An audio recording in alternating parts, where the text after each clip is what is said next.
Hey everyone, welcome to Dark Dossier. Before we dive into the video, comment your city down below. I wanna see where you're all tuning in from.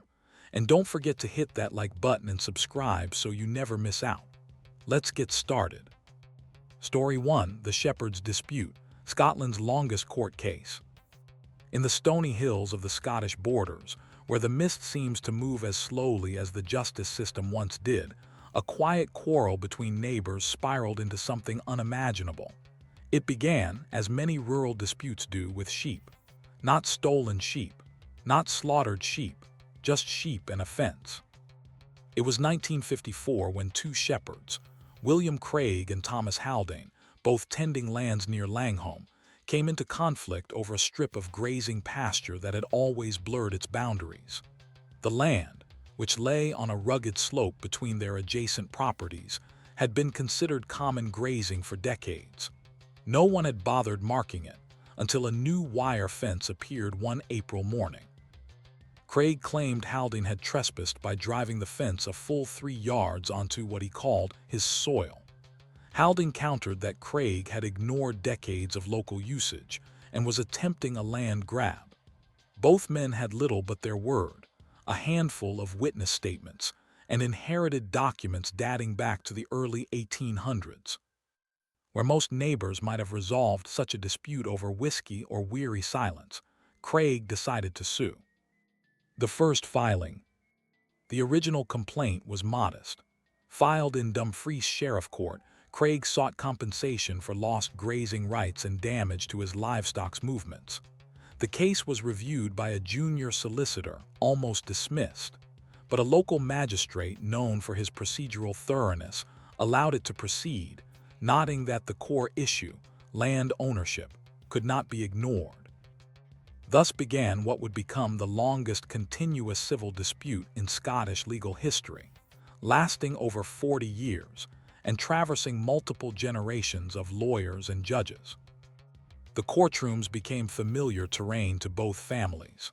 By the late 1950s, the dispute had grown from a simple complaint into an intricate civil case involving archival land records, oral histories, and an emerging concern: what defines ownership when records conflict and memory fades? Legal erosion. One of the first complexities emerged in 1958 when both men produced maps, one hand-drawn, one semi-official, showing different property boundaries. The Scottish Land Registry at the time had minimal formal mapping, and in remote areas like Langholm, much was left to trust and tenure. An elderly witness, then in his 80s, claimed he remembered a dry stone wall that once ran, where the fence now stands. But the wall had collapsed during a storm in 1913, and no photographic evidence existed. Another villager insisted Haldane's father had grazed sheep beyond the disputed line for donkey's years. Yet Craig's own uncle had reportedly warned Haldane's father off the land in 1929, a warning unrecorded but remembered. A fog of conflicting memories settled over the courtroom. The judge, in 1961, issued a statement that became infamous. "This is less a case of land than of legacy, and I see no swift path to settlement." Craig and Haldane both refused mediation. Pride, more than pasture, was at stake now. A generational grudge. By 1972, the original shepherds had passed away, but the case had not. William Craig's son, Malcolm, now represented the estate. Haldane's daughter, Jean, had taken up the defense. The legal arguments grew more complex: access rights, historical tenancy, Scottish feudal remnants. The court, which had grown weary of the file, moved it through 3 separate sheriffs. Jean Haldane began writing detailed diaries of the proceedings, excerpts of which have since been archived in legal study collections. In one entry from 1975, she wrote, "The court clerk mistook today's date. We've been here so long, he marked the file as 1875. Perhaps he wasn't wrong." As years stretched on, journalists began to take note, not because of sensational testimony or dramatic reversals, but because of the endurance of the case. Law students studied it. Property lawyers cited it as a cautionary tale. Yet no decision came. The quiet damage. While the legal wrangling dragged on, the real damage unfolded elsewhere. Both properties suffered neglect.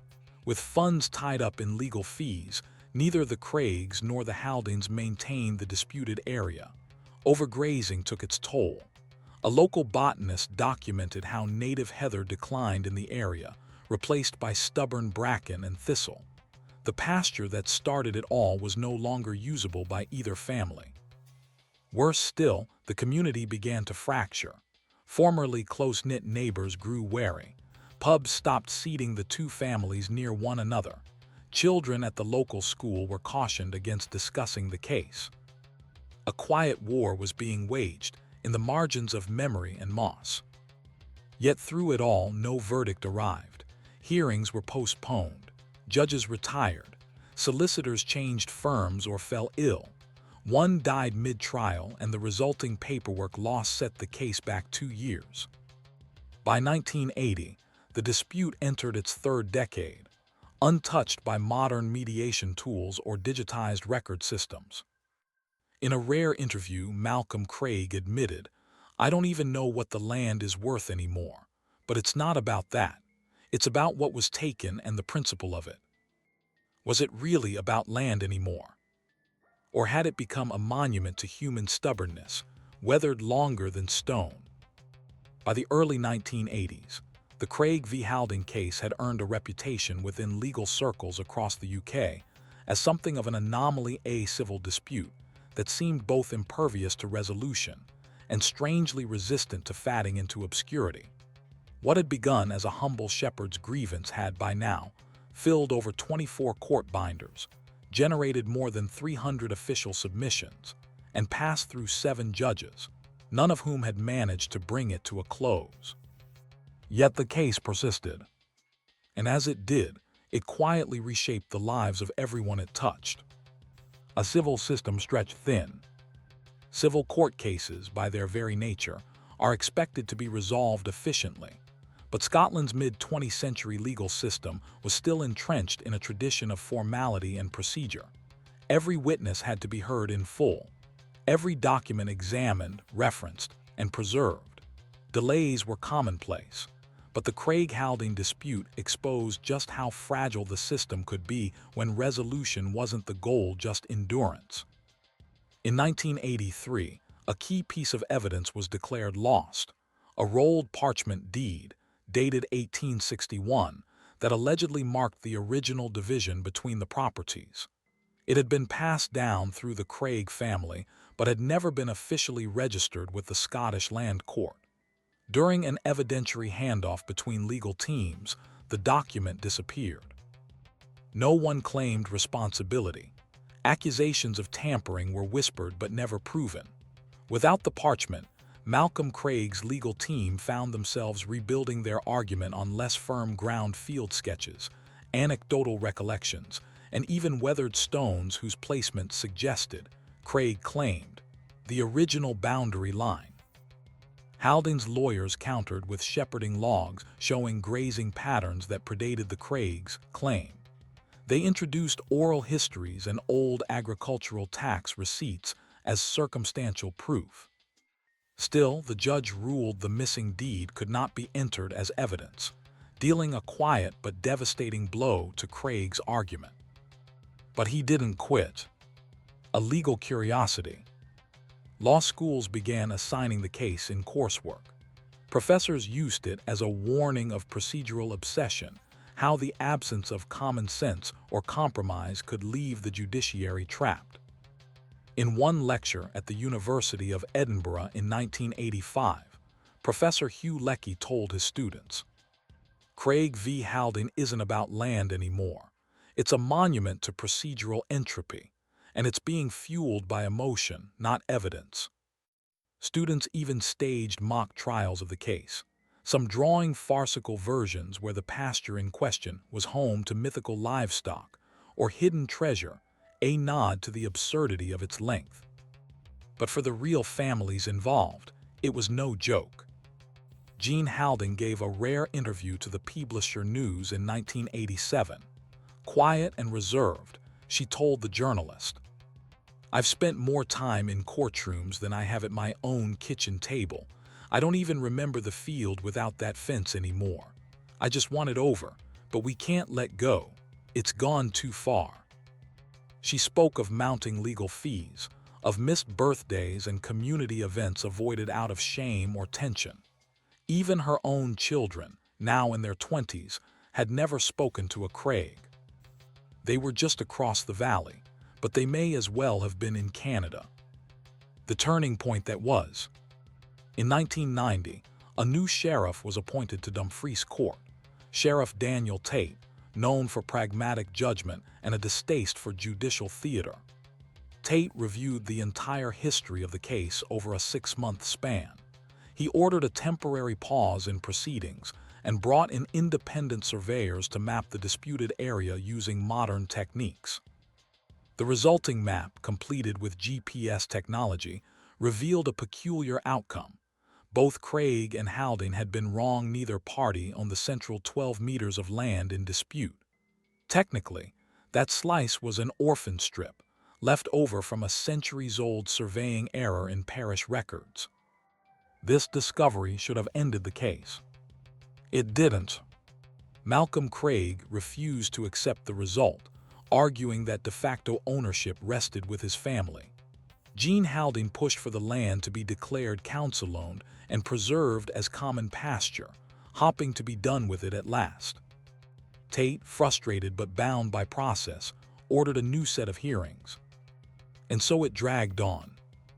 Meanwhile, back on the hillside, the land itself, the muddy stretch of pasture that had started it all, was now practically unusable. The long years of disuse and overgrowth had transformed it into a thistle-ridden slope, full of foxholes and gorse patches. Neither family attempted to graze there anymore.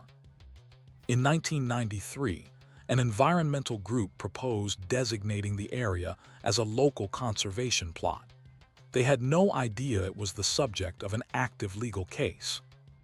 When they submitted an inquiry to the local council, they were met with a single-line reply: "The land is under indefinite legal review. Do not proceed."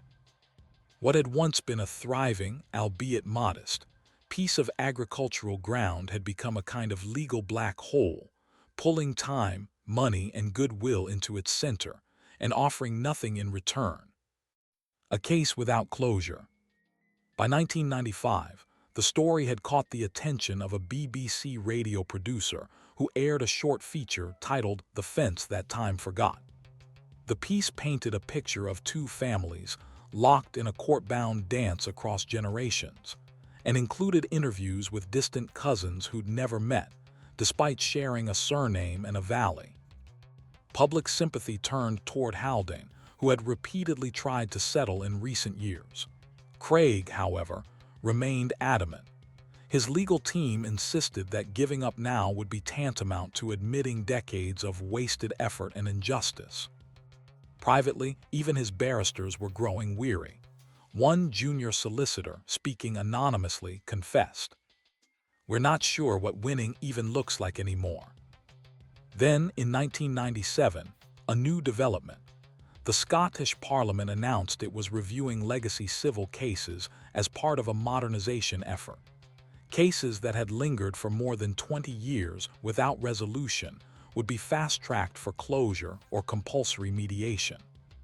Craig v. Haldane made the top of the list. But when the case came up for review, both parties declined mediation. Why? Perhaps it was pride. Or perhaps, as some whispered, it was because neither side could imagine life after the case. Without the court dates, without the paperwork, without the argument, who were they? Was it possible to become so entangled in a dispute that letting go felt like erasing a part of yourself? By 1999, the Craig v. Haldane case had grown older than many of the court clerks handling its paperwork. Several judges involved in earlier stages had since died or retired. Two of the original lawyers were long buried, and many of the early documents stored in crumbling boxes in the basements of legal archives had to be digitally preserved to prevent further decay. It had lasted 45 years. And in that time, the world outside the courtroom had changed almost entirely. The Cold War had ended, the internet had come of age, and a new Scottish Parliament had been formed. But here, in this narrow corridor of civil law, time seemed to hold its breath. Until finally, it didn't. The final hearing. In May of 2000, the case was scheduled for what would become its final hearing. Sheriff Roderick Clune, the ninth judge to preside over the case, had made it clear during pre-trial briefings that he did not intend to let the matter go unresolved. His reputation for clean, procedural closure was widely respected. Unlike some of his predecessors, he also had the benefit of 21st-century land surveying, historical digitization, and a new judicial directive that discouraged the indefinite stalling of legacy civil cases. Malcolm Craig, now well into his 60s, appeared thinner and more fatigued than he had in prior hearings. Jean Haldane, gray-haired and weary, walked with a cane. Their lawyers barely spoke to each other in court. The weight of the years pressed down on everyone present. Clune began by summarizing the history of the case. His monologue lasted nearly 4 hours and included a detailed recounting of prior rulings, missing documents, and key testimonies, some of which had occurred decades before. Then came the final ruling. The verdict. Clune declared that neither party had provided sufficient exclusive evidence of ownership to the disputed strip of land. He ruled that the 12-meter strip in question would be ceded to the local council as a neutral, non-agricultural parcel of land. Both families would be reimbursed partially for legal fees through a special government fund dedicated to unresolved rural disputes. All future grazing access would be subject to local environmental regulation, ensuring that neither side could make exclusive claim moving forward. In short, the land belonged to no one. It was a technical decision, a bureaucratic one, but in its way, it was also a profound reflection of the futility at the heart of the entire case. Neither Craig nor Haldane spoke in the courtroom. Neither family smiled. There was no catharsis, just a quiet shuffling of papers and the final stamp on the file, closed. The aftermath. The reaction in the Langholm community was subdued. Many residents were simply relieved. Local pub owners who had avoided seating both families near each other for decades relaxed their rules. Children now grown began crossing paths without icy glances. The land itself remained untouched. A small plaque was installed by the council in 2002, reading, "Neutral ground. This strip of land, once disputed for over 4 decades, now belongs to the memory of time." Strangely poetic, considering the subject. Both families retreated from public view. Malcolm Craig reportedly moved to Dumfries not long after the ruling. Jean Haldane stayed in Langholm but rarely spoke of the case again. In a letter uncovered later by a legal historian, she wrote, "40 years of bitterness and we were both wrong. Perhaps that's justice too." Legal legacy. The Craig v. Haldane case is now part of Scottish legal education. Law schools assign it not for its stakes, but for its Process A case study in procedural drag, emotional stubbornness, and the dangers of allowing minor disputes to fester in legal silence. It helped prompt reforms in civil dispute resolution, including mandatory mediation efforts in long-standing rural boundary cases. It's also taught as an example of how human ego and inherited conflict can trap entire families for generations, eclipsing practical outcomes in favor of pride. One law journal dubbed it Scotland's quietest tragedy. And yet, for all its strangeness, it's not wholly unique. Across the world, court systems still wrestle with legacy cases, unresolved because the people involved or their children cannot let go. A reflection in the fog. As you imagine that mist-covered hillside in Langholm, think not of the fence or the soil, but of the silence that must have followed the final ruling.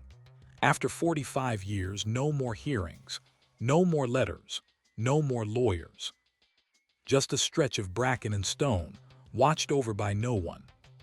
It makes you wonder how many other quiet disputes are still buried beneath paperwork and pride, waiting for resolution or, perhaps, release. Story 2. The Widow of Weaver's Lane, a murder hidden by routine. On the surface, nothing about Weaver's Lane stood out.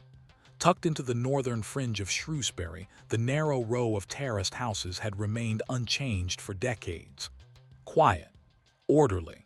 Its elderly residents lived out their lives behind lace-curtained windows, where the rhythm of the day was measured in teacups, gardening tools, and the 6 o'clock news.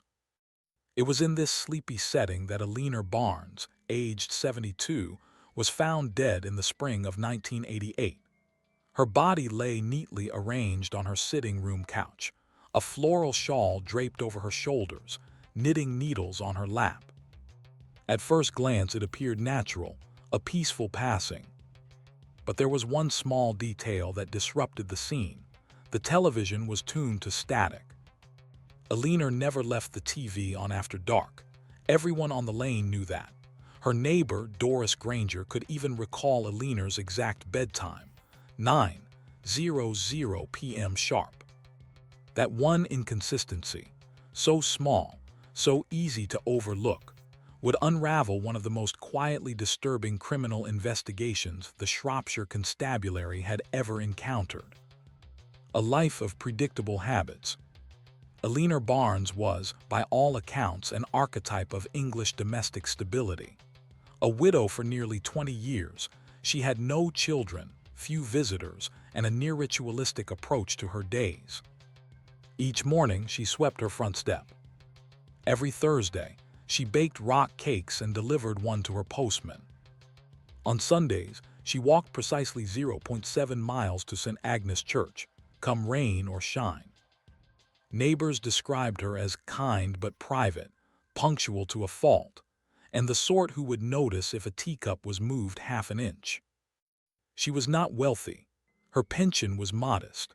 Her husband, Albert Barnes, had worked in a hardware supply shop and left behind little more than a modest insurance policy and the terraced house on Weaver's Lane. There was no sign of struggle in the room where she died, no signs of forced entry, no valuables missing. In fact, everything was in its proper place.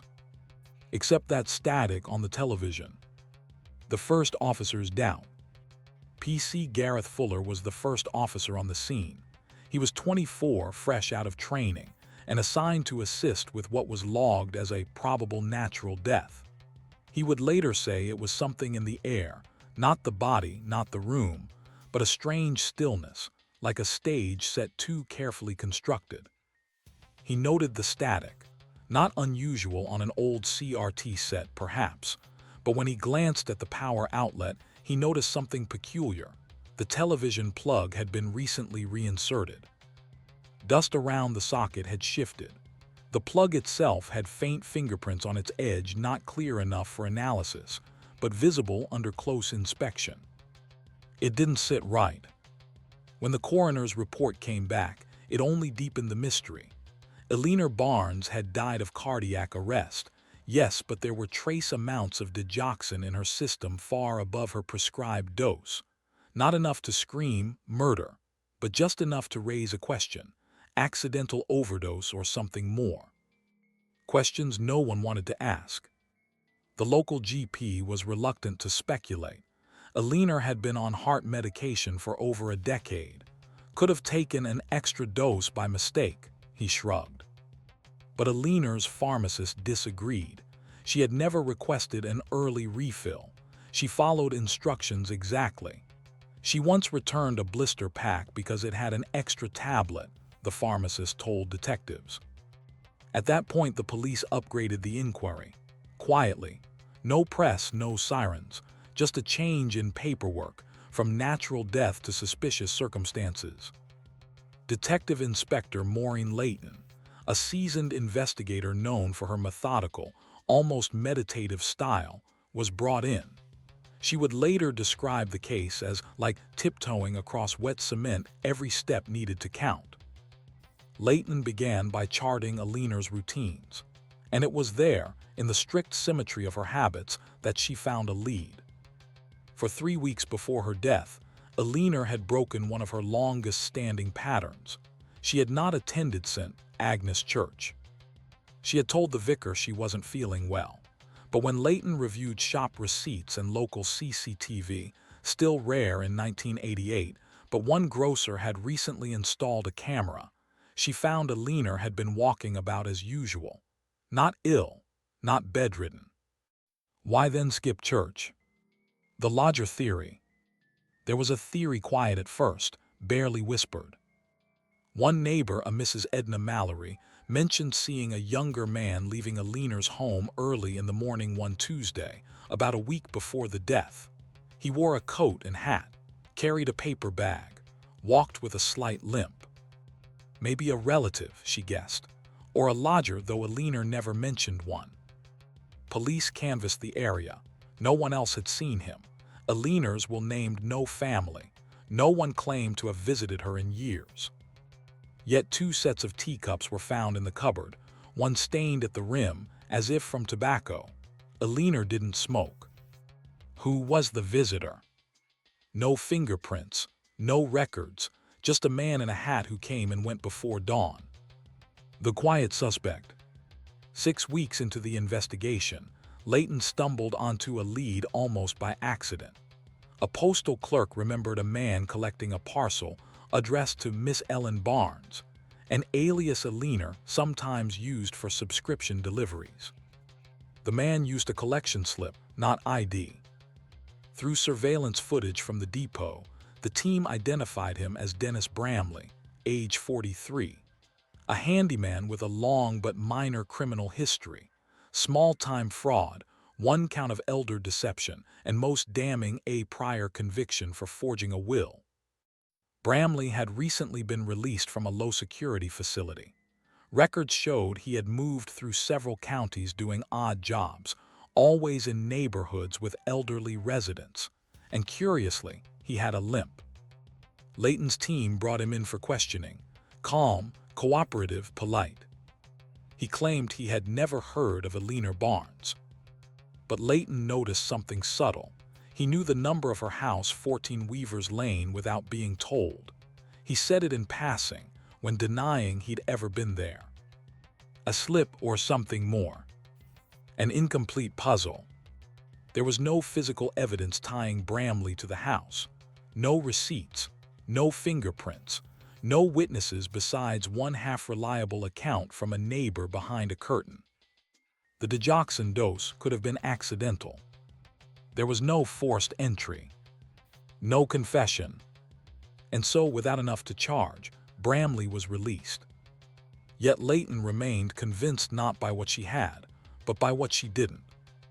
Alina lived her life like a checklist, she said. Nothing was left undone. So when she missed 3 weeks of church, it wasn't because she forgot. Something interrupted her pattern. But patterns, even when disrupted, aren't proof.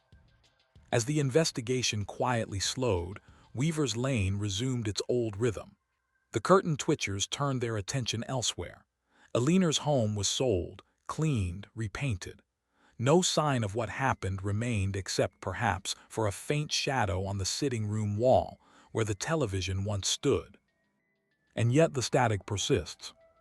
Why did Alina break her routine in those final weeks? Who was the man with the limp? And why did the evidence refuse to speak? By the winter of 1988, the investigation into Alina Barnes' death had all but stalled. The local paper had never reported on it, not even a death notice ran in the Shrewsbury Chronicle.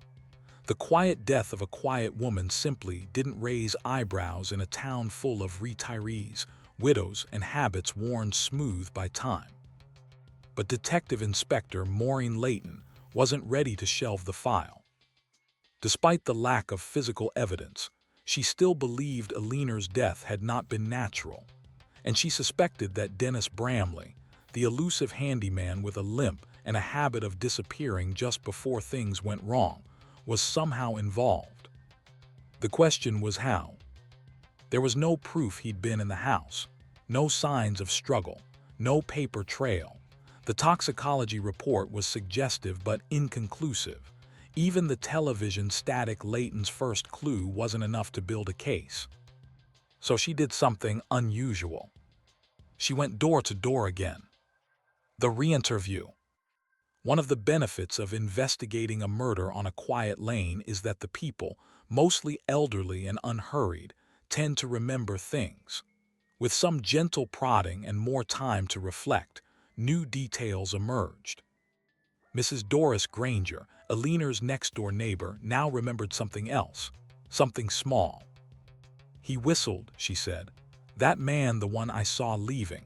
He always whistled something low, like a tune from an old film. Not very cheerful either." This odd comment stuck with Leighton. She asked around. 3 other neighbors, initially unsure, now also recalled hearing low whistling on some mornings near Eleanor's door. One of them, Mr. Alfred March, swore it was the theme from Bridge on the River Kwai. Leighton filed it under behavioral detail and then moved on. But more compelling than the tune was what Bramley might have been doing there. She began looking into his recent work history and found something odd. The forged identity. Bramley had used at least 2 aliases in the last year. One of them, Edward Pratt, had been used to apply for work at a local care home just 5 miles from Weaver's Lane. He was hired briefly as a part-time groundskeeper, but was let go after a disagreement over accessing resident information. This caught Leighton's attention. She contacted the facility and learned that Bramley, or Pratt, had been particularly interested in elderly residents with no immediate family. He often volunteered to drive residents to appointments, especially women. In one internal report, a nurse noted that he'd asked about whether the home provided will-writing services. No complaints were filed, no crimes documented, but the pattern was taking shape. Bramley was interested in routine, in isolation, in predictability. And Eleanor Barnes had been all of those things. The banker's clue. In January 1989, just as the case began to gather dust, Leighton received an unexpected call from Midland Savings Bank. An account manager had found something that didn't sit right. 3 weeks before Eleanor's death, a man claiming to be her nephew visited the branch to inquire about setting up a standing transfer to a charity allegedly, one Eleanor supported. The charity didn't exist. The manager remembered the man as oddly confident, for someone talking about an aunt he clearly knew little about. When asked what kind of work Eleanor had done before retirement, he answered, "Teaching." Eleanor had never been a teacher. It was a small thing, but the manager had made a note of the encounter. The signature on the paperwork didn't match Eleanor's, and the handwriting, though carefully practiced, had inconsistent spacing, the kind of forgery a professional could detect. Leighton obtained the records. Though the request had been denied at the time for lack of identification, the handwriting bore a strong resemblance to Bramley's prison forms from years prior. Still, resemblance isn't admissible proof. A pattern of persuasion. Leighton began pulling cold cases death records of elderly women across Shropshire and surrounding counties from the past 5 years. She requested files from towns where Bramley had worked. 3 stood out. Each involved an elderly woman, widowed or living alone. A death initially ruled natural, stroke, heart attack, overdose. A prior unexplained change to a will or banking arrangement shortly before death. No surviving family to challenge it. In one case, a will had been rewritten in the weeks before the woman died, leaving her estate to a charitable trust that dissolved 6 months later. No investigation had been launched. The GP had signed the death certificate without hesitation. And in all 3 cases, Bramley had been living within walking distance at the time. None of this amounted to a formal charge, but the implication was becoming clear. Bramley had found a way to commit crimes that left almost no evidence. He didn't break in. He didn't use violence. He earned trust, inserted himself into routines, and made himself just familiar enough to go unnoticed. Eleanor Barnes' life so fixed, so rule-bound had made her a perfect target. She wouldn't have opened her door to a stranger, but she might have to someone posing as a social worker or a council employee, especially if he knew what tune to whistle and how to speak in careful tones. A glimpse of the method. One final detail emerged from an unlikely place: the local pharmacy's delivery logbook. The pharmacist had noted, in passing, that Eleanor's most recent prescription had been collected in person, which was unusual for her. She typically arranged delivery. When asked who picked it up, the pharmacist hesitated. He wasn't sure, but he did remember something. Whoever it was asked about dosages, wanted to know how many pills were too many, said his mum was forgetful and might take too much by accident. The pharmacist had answered generically, then grew suspicious and refused to sell anything else without ID. The man didn't return. Leighton compared the date to Bramley's known movements. He had been spotted under his own name in town that same day. Once again, the evidence hovered just beyond certainty. The second visit. Leighton visited Bramley a second time. He lived then in a rented flat above a closed butcher's shop. The limp was more pronounced. He claimed to be between jobs. He welcomed her with tea, smiled. She asked directly, "Did you kill Eleanor Barnes?" He answered with amusement, "Detective, I don't even know who that is." When she laid out the pharmacy visit, the forged will attempts, the questions about charity payments, he grew quiet. He did not ask for a lawyer. He simply stared out the window and said, "Some people are ready to go, they just don't want to go alone." She left with nothing usable in court. But that sentence haunted her. What does it mean to kill without violence? To erase someone by stepping quietly into their life and rearranging their routines? How do you convict a man whose crimes are paper-thin and smoke-soft? In the spring of 1989, as trees bloomed again over the tidy hedgerows of Shrewsbury, the official investigation into Eleanor Barnes' death was quietly closed. The findings were inconclusive. No criminal charges were filed. Her death remained on paper as cardiac arrest due to underlying conditions. But for Detective Inspector Maureen Leighton, the file never truly closed. She continued to believe that Eleanor had been the victim of a crime not of passion or greed in the traditional sense, but of manipulation and erosion, a quiet crime carried out by a man who had no need for weapons, only patience and presence. At the heart of it all remained Dennis Bramley, who by then had already moved again, this time to a caravan park in Staffordshire. He changed his name, found a new short-term job as a groundskeeper, and faded once more into the scenery. The final pattern. Leighton's last formal act on the case was to submit a memo to the National Crime Intelligence Service. In it, she detailed the behavioral pattern that Bramley had followed, targeting elderly women who lived alone and had no nearby family, inserting himself into their lives in plausible, non-threatening roles: handyman, council worker, distant relative, creating a paper trail that mimicked caregiving, picking up prescriptions, handling errands, offering to help with bills, subtly altering routines, suggesting changes in medications, helping write new wills, making charitable donations that were never traced, leaving no trace of force, no broken locks, no bruises, no witnesses. What made the crime so difficult to prosecute was their invisibility.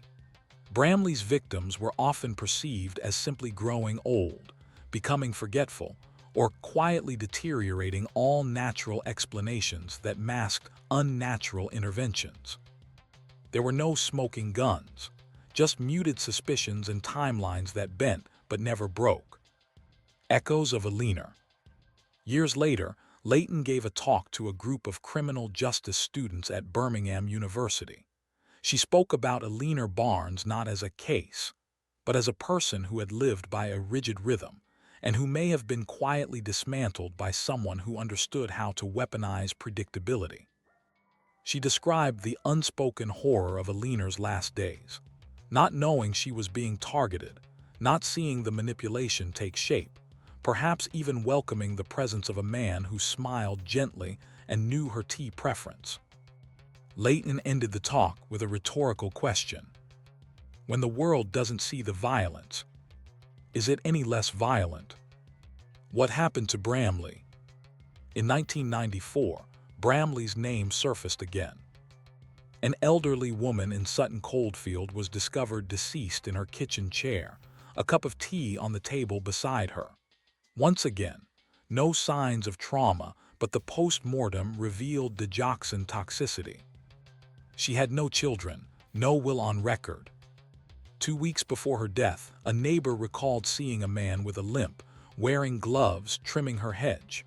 She mentioned a kind fellow from the council helping with her garden.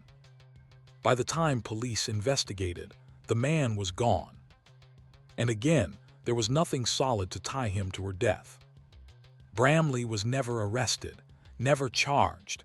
His name became a footnote in regional interagency bulletins, a whisper of warning among older detectives. The one who slipped through, they called him. Some believe he may have died in the early 2000s. Others claim to have spotted him, now elderly himself, volunteering at church halls or gardening clubs. No one can say for certain. Because men like Bramley don't leave fingerprints. They leave faint disturbances in the ordinary. The living victims. The deeper impact of the case lay not just in the deaths, but in the suspicion it bred. After Alina's passing, neighbors on Weaver's Lane began to close their curtains more tightly. Social visits dwindled. The weekly bingo night at the community center dissolved. No one felt comfortable leaving their homes unattended. Some elderly residents refused help entirely, fearing manipulation. One even reportedly tore up her will, telling her niece, "If I die and someone says I gave them the house, don't believe it." It wasn't just that a murder might have occurred. It was that it had possibly occurred without anyone noticing or believing it mattered. Legacy in silence. No documentaries were made about Alina Barnes. No true crime specials featured her name. There were no books, no inquests aired on television. But among quiet crimes, hers is studied in certain police circles as an example of the gray area predators, those who operate beneath thresholds of violence, relying instead on trust, misdirection, and unspoken rules of social politeness. Her case prompted a policy shift in parts of Shropshire. Stricter controls on elder medication access. Bank flagging protocols for unregistered caregivers, requesting account changes. Training programs for pharmacists and GPs to identify suspicious inquiries. These changes would protect others. But they came too late for Alina. The quiet crime that changed everything. Alina Barnes died, surrounded by the appearance of calm. Her tea set was in order. Her shawl was folded. Her slippers pointed toward the fire. And her television, the thing she always turned off before bed, hummed, with static long after her eyes had closed. What's more terrifying, a crime of blood and chaos, or one so quiet no one is sure it even happened at all? Story 3. The Vanishing of Edwin Rist, the Flute Player and the Feathers. On a rainy June morning in 2009, a museum archivist at the Natural History Museum at Tring, a small, stately outpost of the British Museum nestled in Hertfordshire, unlocked a mahogany cabinet of rare bird specimens and paused. The drawer was empty. Not just one or two items missing, but an entire tray of birds, tropical, vividly colored, many collected in the 1800s by naturalists during the height of the British Empire.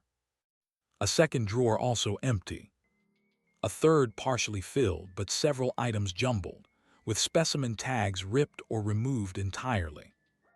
The archivist called his superior. Within an hour, Hertfordshire police were on site. There had been no signs of forced entry.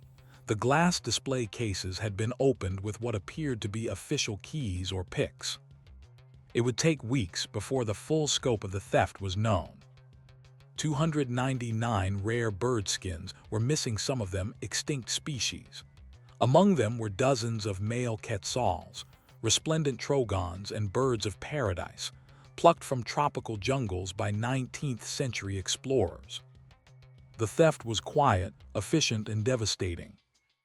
What no one knew then was that the crime had already been committed a year earlier, and the man responsible was not an international criminal, nor a black market dealer.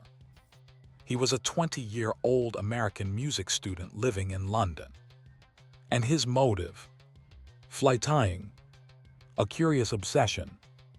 Edwin Rist was not the sort of name anyone in law enforcement had heard before. Born in upstate New York in 1988, Edwin grew up in a family of modest means. As a child, he demonstrated two distinct talents: music and obsession. By the age of 12, he was playing the flute with near-professional precision. By 14, he was making intricate fishing flies, the artificial lures used in salmon fly fishing, with a level of craftsmanship that stunned seasoned anglers. But Rist wasn't interested in modern fly patterns. He was fascinated by the Victorian-era fly-tying tradition, particularly the elaborate and colorful styles of the 1800s, which used feathers from rare and exotic birds, sometimes even illegally hunted species. These weren't flies made for fishing. They were artworks displayed in glass cases, judged in competitions, and admired in online forums. Among a niche global community, Rist was already a minor celebrity. Known for his precision and historical accuracy, he went by usernames like Feathermeister and Baron Coco. He was invited to exhibitions. He sold flies for thousands of dollars. But he wanted more. Specifically, feathers he couldn't buy legally. The Tring connection. While studying at the Royal Academy of Music in London in 2009, Rist began visiting the Natural History Museum at Tring. The museum had a world-renowned collection of ornithological specimens, many of them collected by Alfred Russel Wallace, the British explorer and naturalist who had once worked alongside Charles Darwin. Tring was not a well-guarded institution. Its purpose was academic. It had no metal detectors, no overnight security, and only limited CCTV coverage inside the research annexes. Rist made several daytime visits. He asked polite questions, took careful notes, observed the cabinets. He later told investigators that he had simply drifted into the idea that the feathers were just sitting there, unused, unseen, in a museum basement, not on display, not studied, just decaying quietly. He decided he would steal them. Not for profit, not even at first for money, but for beauty. The night of the heist. In June 2009, Edwin Rist took a late train from London to Tring. He carried with him a small suitcase, gloves, a portable flashlight, and a glass cutter. He wore a headlamp and used latex gloves to avoid leaving fingerprints. He'd purchased a cheap key pick set online, having practiced on an old cabinet he bought at a flea market. He waited until darkness settled over the museum. Security was minimal, no overnight guards, only a basic alarm system which he bypassed by entering through a window he'd scouted days earlier. Once inside, he moved directly to the ornithology cabinets. Rist knew what he was looking for. He targeted males, the most colorful specimens, many of them extinct or severely endangered. He worked for over an hour, carefully removing birds from drawers and stuffing them into Ziploc bags, ensuring the feathers remained intact. Before leaving, he swept the area with a UV light, checking for prints. He exited the way he came, walked calmly back to the station, and took a train back to London. His roommates never suspected a thing. By dawn, Nearly 300 rare birds collected over a century earlier were gone. The marketplace of shadows. What does one do with stolen feathers? In the underground world of classic salmon fly tying, feathers from birds like the king bird of paradise, Indian crow, and blue chatterer are considered priceless. They are often illegal to trade due to conservation laws, but that only increases their allure. Rist began selling them quietly, using online message boards, private forums, and coded language. He posted as both buyer and seller, masking his identity. The fly tying community, while secretive, noticed. Suddenly, rare feathers were being offered in abundance. Some questioned the origins, others didn't care. A few reached out privately, suspicious. He sold some birds whole. Others he plucked meticulously, preserving each feather in labeled vials. Several of his buyers were museum hobbyists and fly tying judges, though few knew the source. Over time, he made nearly £30,000 in sales. Enough to buy a new Flute A professional-grade Brannon, which had been his original dream. He later said, "It felt like borrowing. The birds were dead. I was giving them purpose again." The delayed alarm. For almost a year, no one knew the theft had occurred.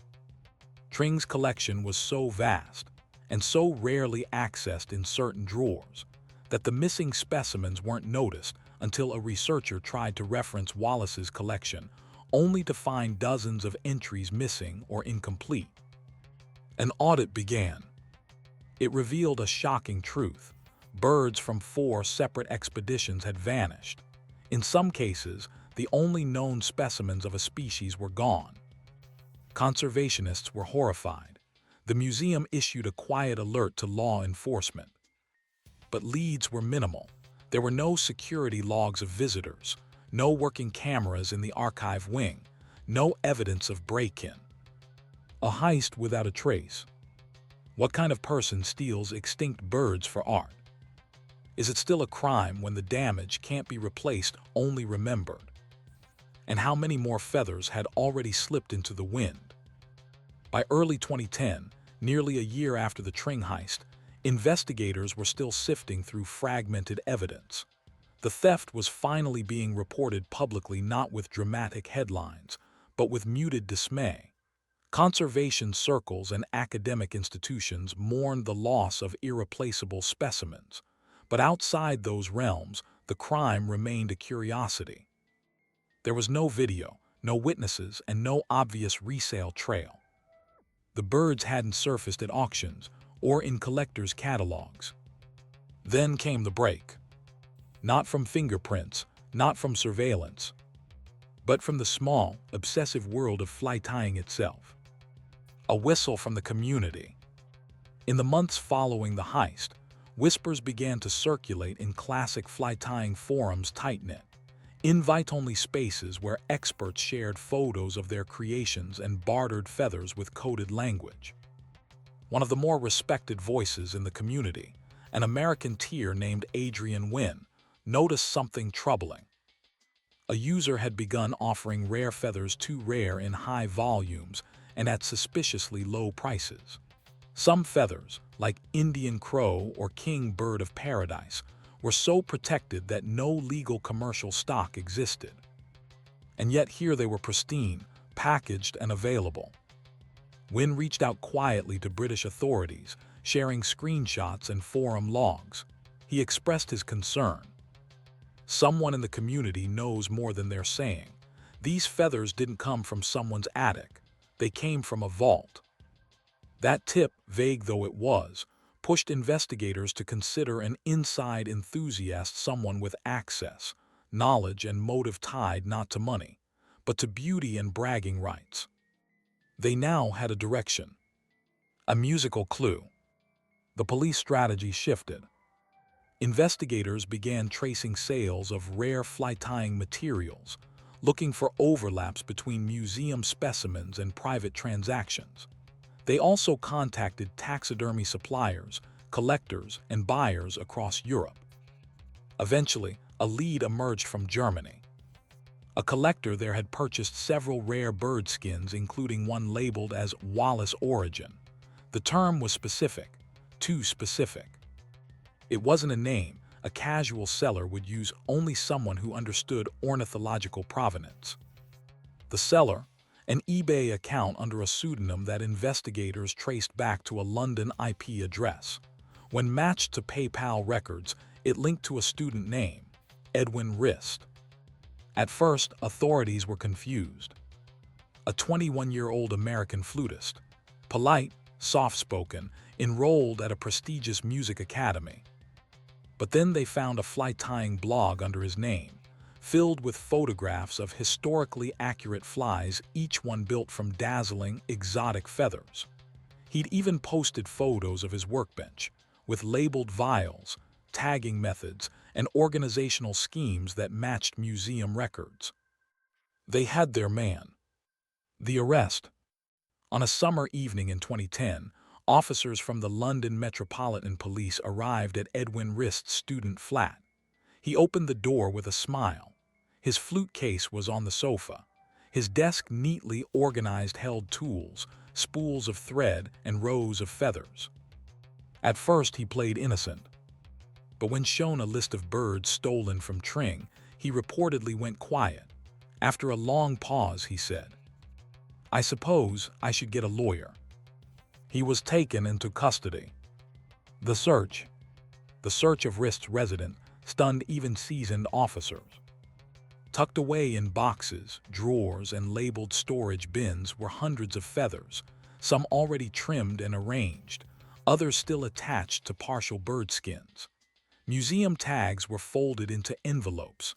He'd organized the stolen birds by color and size, preserving them not as a hoarder might, but as a craftsman would. Even more remarkably, he'd kept handwritten logs of each feather's use and destination, a catalog of his crimes, disguised as artistic documentation. Over 170 bird skins were recovered. More than 100 were missing, presumed to have been sold, dismembered, or destroyed. Among them were species now extinct, whose DNA had once offered researchers genetic insights into avian evolution.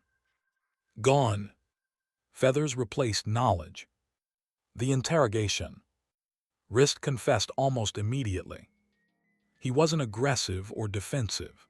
Instead, he told investigators almost apologetically that he had felt justified, even called, to give the birds a second life through art. "They were dead, forgotten. I didn't steal them to get rich. I stole them to make something beautiful." He admitted he had studied the museum layout, practiced with pick locks, and planned the heist for months. He claimed he acted alone. Asked if he regretted it, he answered, "Not really. I regret that people are angry, but I don't regret what I made with them." His honesty was disturbing, not malicious but detached, cold, almost clinical. The trial. Edwin Rist was charged with burglary and theft under British law. But during pre-trial proceedings, his defense introduced a psychiatric evaluation that claimed Rist had Asperger's syndrome, and that his actions were shaped not by greed or thrill-seeking, but by obsession and a failure to appreciate consequences. The court accepted the diagnosis. In a controversial decision, Rist was given a suspended sentence and avoided prison time. The judge acknowledged the gravity of the crime, but agreed that incarceration was unlikely to serve the interests of justice or rehabilitation. Rist was released under conditions. He returned to the U.S. shortly after. To this day, many of the missing birds have not been found. When does obsession cross the line into crime? Is destruction still destruction if done in the name of art? And how many other quiet crimes lie beneath the dust of museum drawers? In the years following Edwin Rist's trial, the full scope of the damage he inflicted slowly came into focus, not through dramatic headlines or legal appeals, but in the quiet work of archivists, scientists, and conservationists trying to assess what was gone, what could be salvaged, and what was lost forever. Though over 170 bird skins were recovered, many had been altered beyond recognition, tags removed, wings clipped, tail feathers plucked. Some were disassembled feather by feather to be sold, piece by piece, to collectors who would later claim ignorance of the crime. Even when a bird skin was returned, its scientific value was often destroyed. DNA samples, feather alignment, and collection history had been compromised. And in the world of ornithology, that's more than a tragedy. It's a fracture in the record of life on Earth. A legacy in loss. Among the stolen birds were several male golden-backed tanagers collected during expeditions to Brazil in the 1880s. No surviving population exists in the wild today. Dozens of Indian crows, a now protected species whose feathers were once prized for their unique slate blue luster. A nearly intact specimen of the blue chatterer, a bird so rare that only 5 museum samples were known to exist before the theft. The scientific data attached to each bird, its location, date of capture, and collection notes, was vital for researchers tracing evolution, migration, and even climate change over centuries. Rist didn't just steal feathers. He stole data. He disrupted timelines. He silenced ecosystems. The repercussions. The theft sparked a quiet reckoning in the museum world. Security protocols at Tring and similar institutions were swiftly overhauled. Cabinets were fitted with alarms. Staff underwent training. Access logs became stricter, and visiting researchers were monitored more closely. DNA barcoding and digital tracking of specimens became more common. But in many ways, these were reactive measures, born out of a realization that no one had imagined a threat like Edwin Rist. He wasn't a smuggler. He wasn't part of an art theft ring. He was a young man with a flute, a passion for feathers, and a belief that his purpose outweighed the damage he caused. The silence of the feathered world. After his release, Edwin Rist vanished from public life. He returned to the U.S. and, under another name, resumed work as a musician. Reports suggest he performed in chamber ensembles, gave private lessons, and rarely discussed his past. When a journalist later tried to reach him for a long-form book about the case, he refused an interview. His response was terse. "I've moved on, others should too." But not everyone could. In fly-tying circles, debates still rage. Some argue Rist's flies, made from the stolen feathers, are masterpieces, technical marvels of historical accuracy and beauty. Others say displaying or buying them is complicity in the erasure of scientific heritage.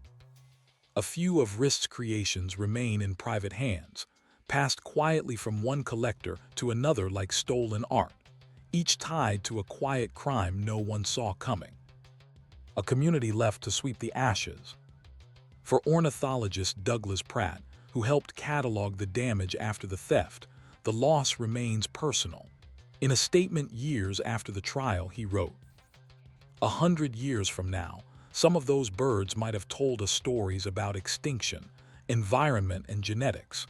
But now, because someone wanted to recreate a 19th century fly, that story ends here."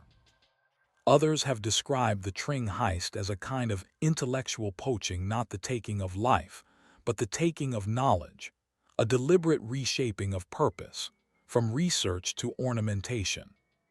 And perhaps that is the deepest wound. That something once meant to teach could be turned into something meant only to impress. What remains? Tring Museum eventually replaced the stolen specimens with high-quality replicas where possible. Some drawers remain empty. Others are sealed, protected, no longer accessible to casual visitors.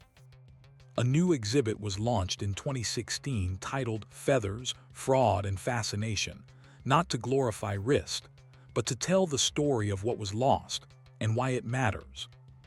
The exhibit includes a simple plaque that reads, "Beauty cannot justify destruction.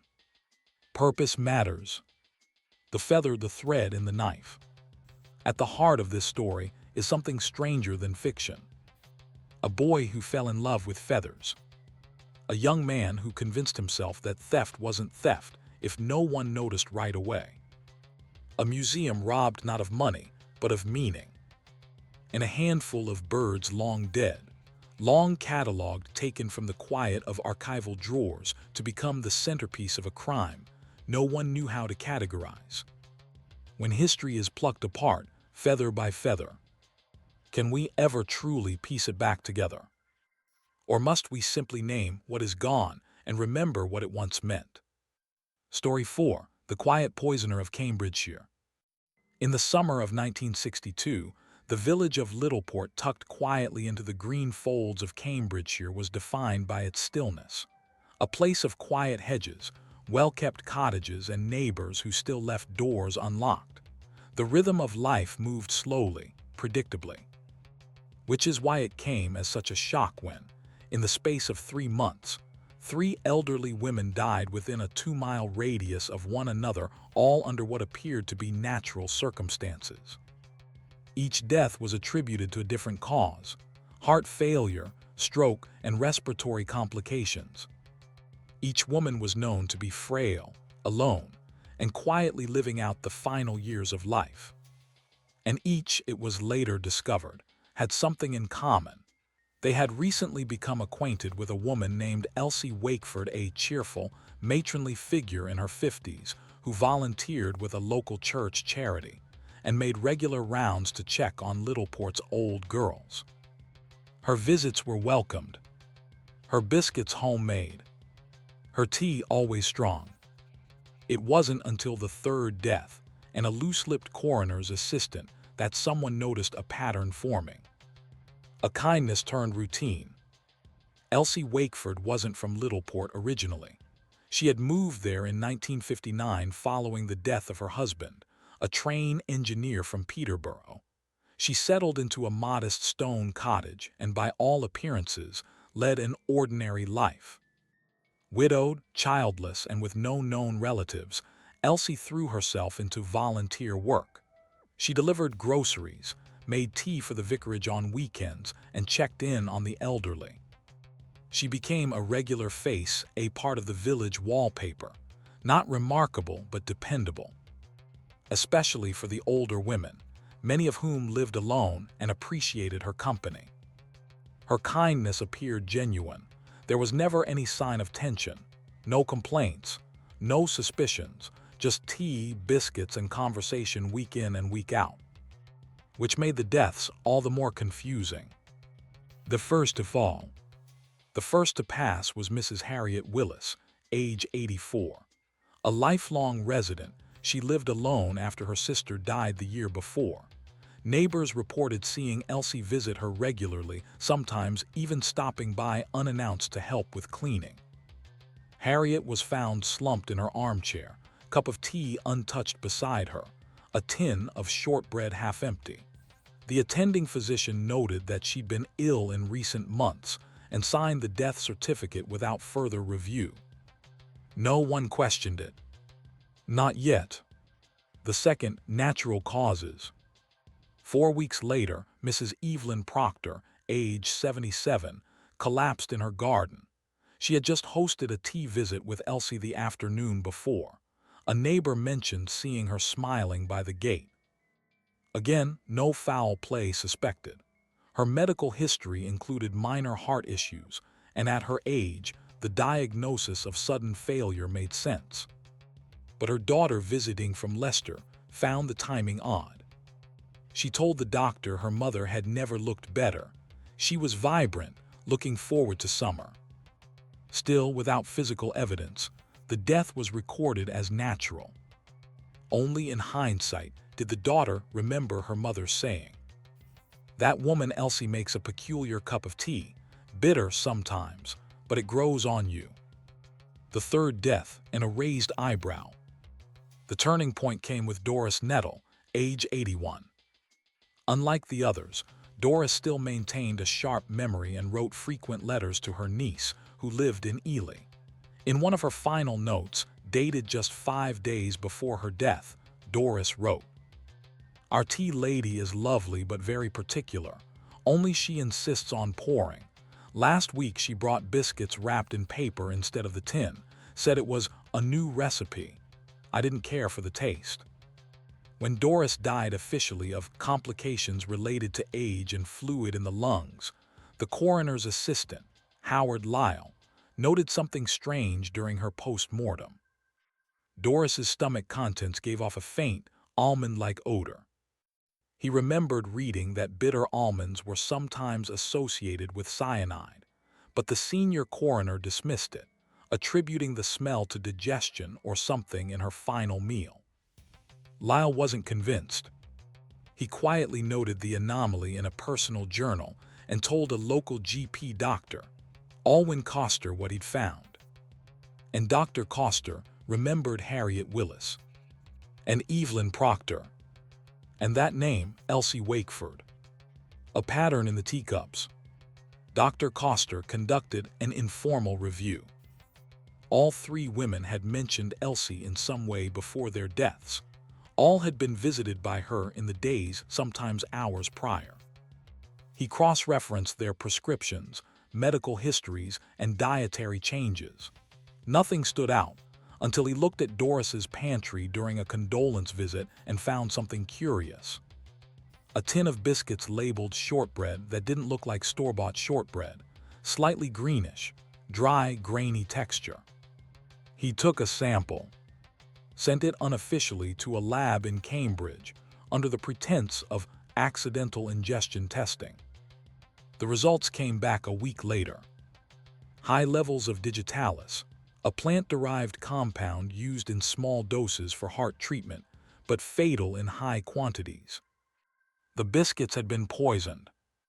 The tea, according to residue in Doris's kettle, also tested positive for trace alkaloids. Now there was cause for alarm. Police get involved. The Cambridgeshire Constabulary was contacted discreetly. Given the age of the victims and the lack of any obvious signs of struggle, it was easy to see how these deaths had slipped beneath suspicion. But now, with the biscuit test and consistent visitation patterns, they had something solid. Elsie Wakeford was interviewed kindly at first. She appeared surprised, concerned. "Oh, the poor dears," she said. "I only wanted to keep them company." She was careful with her answers, polite, helpful. But when police asked for a sample of her new recipe, she suddenly changed tone. She claimed to have discarded the last batch. Said the flour had gone off. Said she was tired and might need a solicitor. They searched her home. In a wooden spice rack were powdered herbs, dried leaves, and small jars with hand-labeled names. Soothing tea, memory blend, sleep dust. Among them, toxicologists later identified ground foxglove, oleander, and hemlock, root, all plants with toxic cardiac glycosides. A question of motive. But why? There was no sign Elsie had stolen anything. The women had no wealth. There were no new wills, no insurance policies. She had never cashed a single check in their names. She hadn't even asked for favors. There was no financial gain, no known grudge. No letters, no journals, no manifestos. Nothing but tea, biscuits, and 3 women dead. What drives someone to kill gently with no reward, no recognition, and no confession? Can murder exist purely in the routine, unnoticed, unremarkable but utterly final? And how long would she have kept pouring tea if no one had noticed the bitterness beneath the sugar? Elsie Wakeford was arrested quietly on a humid August morning in 1962. The village of Littleport, stunned by the implication, awoke to the sight of 2 plainclothes detectives leading their beloved church helper down the walkway of her ivy-covered cottage. She didn't resist. She didn't ask what the charges were. She simply placed a shawl over her shoulders, locked her front door, and said to one officer, "I suppose you'll want the kettle off." That moment, that calm, would become a defining image of the case. A woman accused of murder by teacup, and who acted like she was being taken in for forgetting to renew her dog license.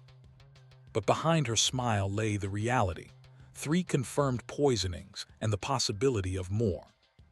The evidence mounts. In the initial search of Wakeford's home, police found dozens of handwritten recipe cards, mostly for biscuits, herbal teas, and tinctures. At first, they appeared innocent: natural remedies, wartime carryovers, the sort of thing passed down from grandmothers. But several recipes were annotated with coded markings, tiny dots in the margins, or ingredients marked with symbols rather than names. One read: "For calm sleep, 1 pinch G root, not more than a touch." Toxicologists determined that G root likely stood for gentian or perhaps ground foxglove, both dangerously toxic when improperly used. In a jam jar at the back of her pantry, investigators discovered a concentrated paste derived from crushed leaves and powdered seeds. It matched chemical compounds found in the teacups recovered from the home of the 3rd victim, Doris Nettle. In her dresser drawer, they found a small black notebook, its entries cryptic. Each page was dated. Each had a name, and beside each name a brief note. HW difficulty walking, poor sleep fry. EP strong-willed, suspicious extra sugar. DN brittle heart, forgetful final cup given. That final note was dated the day Doris died. The interrogation. Elsie Wakeford was brought to Ely Police Station for questioning. Over the course of 5 hours, she remained poised, polite, and frustratingly detached. When presented with the notebook, she admitted it was hers. "I like to keep track of who I help," she said.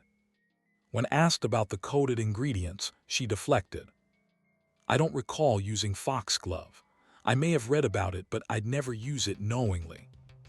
As investigators pressed harder, she began to resist. She denied any wrongdoing, suggested the herbal mixtures were just for sleep, and that any fatalities must have been due to the natural wear of old age. No confession ever came, even when shown the toxicology results. Even when asked directly, "Did you kill Harriet, Evelyn, or Doris?" her answer was, "Certainly not on purpose." It was the on purpose that lingered. A hidden history. In attempting to uncover a motive, police began digging into Elsie's past. What emerged was a picture of long, quiet emotional detachment marked not by overt cruelty, but absence. Her husband, George Wakeford, had died unexpectedly in 1957 from a suspected cardiac event. At the time, he was 64, reportedly healthy, and had just returned from a work trip. His body had been cremated, and no post-mortem was ordered. Elsie was the sole beneficiary of a modest pension. They had no children. But investigators learned that in the years following George's death, Elsie had moved 5 times, always to villages with large elderly populations. In each location, she had volunteered with charity programs for seniors, delivering food, offering companionship, occasionally administering herbal remedies. In 2 of those towns, there had been reports of unusual deaths among pensioners. Quiet passings with no suspicion at the time, but strikingly similar circumstances. And in one village near Wisbech, a local doctor recalled warning Elsie not to give sleeping drops to an elderly man without prescription. Her response had been curt. She moved out of the village a month later. The psychology of soft murder. A forensic psychologist assigned to the case described Wakeford's behavior as indicative of instrumental caregiving with conditional empathy. That is, she provided care not for the benefit of others, but for the illusion of control it afforded her. She isolated her victims through trust. She chose those without close family, those unlikely to be questioned. She inserted herself as essential, the one who brought warmth, tea, comfort. Then, when control wavered, when they resisted, forgot her name, asked too many questions, she ended the story. Not violently, not in anger, just finally. The trial. Wakeford's trial began in January 1963 at the Cambridge Assizes. The press dubbed her the Quiet Poisoner and described her as a homely figure with a floral brooch and hands folded like a schoolmistress. She faced 3 counts of murder, with the potential for additional charges pending forensic confirmation from the other villages. The prosecution laid out the pattern: the recipe cards, the coded notebook, the herbal substances, the similarity of victim profiles. The defense argued lack of intent. They claimed Wakeford was a folk healer, a well-meaning woman whose blends had tragic consequences due to poor knowledge, not malice. But expert witnesses dismantled that claim. One pharmacologist testified, "You don't accidentally combine foxglove, hemlock, and oleander into shortbread. That's not tradition. That's targeted poisoning." The jury deliberated for just under 2 hours. Elsie Wakeford was found guilty on all counts. She was sentenced to life in prison, with no possibility of parole for at least 20 years. She served her sentence at Holloway Prison, where she reportedly spent most of her time in the prison library and refused to speak of her case. She died in custody in 1989, aged 82. Aftermath. The case of the Quiet Poisoner shocked not because of spectacle, but because of how ordinary it all seemed. There were no screaming victims, no dramatic crime scenes, no trails of blood. Just trust and betrayal hidden in the soft rituals of care. Her story changed how social services documented community volunteers. It introduced mandatory training for caregivers and prompted tighter controls over herbal supplement distribution in the UK. It also left behind a lingering question. How many deaths go unquestioned, simply because the killer pours the tea and smiles politely? Can murder live in kindness? Can a helping hand be the one that softly takes life away unhurried, unpunished, and unnoticed? And if no one had spoken up, how many more cups would she have poured? Story 5. The Ghost Accountants of Brooklyn. In 2006, a small CPA firm in Brooklyn, modest in name and size, quietly dissolved without headlines, litigation, or even a proper closure notice. The address had once read, Rothman and Klein, Certified Public Accountants, Suite 2B, 139 Baltic Street, Brooklyn, NY. But by the time investigators arrived, the building's second floor was empty.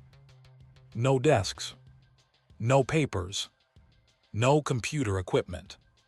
Just dust, a cracked radiator, and a single ceiling fan turning listlessly in the air. The firm's abrupt vanishing wouldn't have registered in the news if it weren't for a peculiar coincidence. 3 small businesses in the surrounding neighborhood, a dry cleaner, a bodega, and an art supply shop, each reported suspicious IRS audits triggered by amended tax returns they hadn't authorized. When pressed, each business insisted they had never changed accountants. But their records told another story, one that pointed straight to Rothman and Klein. Except Rothman and Klein didn't seem to exist anymore. And as it turned out, had never legally existed at all. A name with no body. The firm had been operating since at least 2001, or so it appeared. There were invoices, letterheads, email exchanges, annual filings done through tax portals, each one bearing the firm's signature digital ID. The clients, mostly local, small, cash-heavy businesses, had no reason to doubt their legitimacy. They met with a man who introduced himself as David Klein, CPA. He dressed conservatively, used the same black leather folder, carried a paper planner and calculator, old school. He came to their shops in person, collected documents, and promised a streamlined return strategy. He wasn't flashy, he wasn't cheap either, but he always delivered results. Until he didn't. The disappearing act. In early 2007, After the firm's sudden disappearance, several clients began receiving penalties from the IRS. The amended returns in question all involved inflated deductions, business losses, and inflated depreciation schedules, methods commonly used to pad tax refunds. None of the businesses had requested these changes. In every case, the digital filings had been submitted under Rothman and Klein's Preparer ID and EIN, Employer Identification Number, linked to a now-defunct shell company in Delaware. When authorities began digging deeper, things got stranger. No record of a CPA license for David Klein. No partner named Rothman listed anywhere. No tax preparer registration with New York State. No rental agreement for Suite 2B at 139 Baltic, at least not in the names of Rothman or Klein. The door to the office had been leased under a name that traced to a deceased man in New Jersey, dead since 1993. The firm's presence was entirely synthetic. Fabricated names, forged documents, fraudulent filings. A complete professional facade built from shadows. Building the illusion. What made Rothman and Klein unique wasn't just the fraud, it was the sheer depth of illusion. The firm had branded envelopes and letterhead printed by a local press, which confirmed cash payments and no identification. A VoIP phone number that forwarded through 2 different services, both prepaid with gift cards. A basic website, hosted anonymously, with glowing testimonials from fake clients, one of whom used a photo lifted from a Lithuanian architecture blog. Even an answering service that gave scripted responses, routing calls to voicemail inboxes never checked. But the real genius lay in the interpersonal groundwork. David Klein, if that was his real name, had earned his clients' trust not through digital legitimacy, but through in-person reliability. He made quarterly visits. He shook hands. He brought printouts and sat down with clients over coffee, explaining tax codes like a fatherly uncle. He never raised suspicion. The victims, small local unhurt. Among the victims was Carmen Velez, who ran a family-owned laundromat on Columbia Street. She'd been with Rothman and Klein for 4 years. She told investigators, "He brought me a small refund every spring. Not huge, just enough to trust him. I gave him receipts. He came in, smiled, told me I didn't need to worry." When the IRS sent her a $12,000 penalty letter, she nearly lost her business. She tried to call David. The number rang once, then disconnected. Another client, an art supply store near Atlantic Avenue, faced back taxes and interest on nearly $60,000 of disallowed deductions. They never even knew a second return had been filed on their behalf. Who would do that and why? Follow the money. The amended returns weren't just altered, they'd been redirected. Refunds went to temporary prepaid debit cards opened under false identities, often using real clients' names with slight misspellings. The cards were then used to purchase money orders, cashed at fringe check-cashing services across Queens and the Bronx. By the time the IRS flagged the patterns, nearly $1.3 million in refunds had been funneled through these ghost returns. But where the money went after that, no one knew. There were no fingerprints, no ATM camera matches, and most cards had been discarded within a week of activation.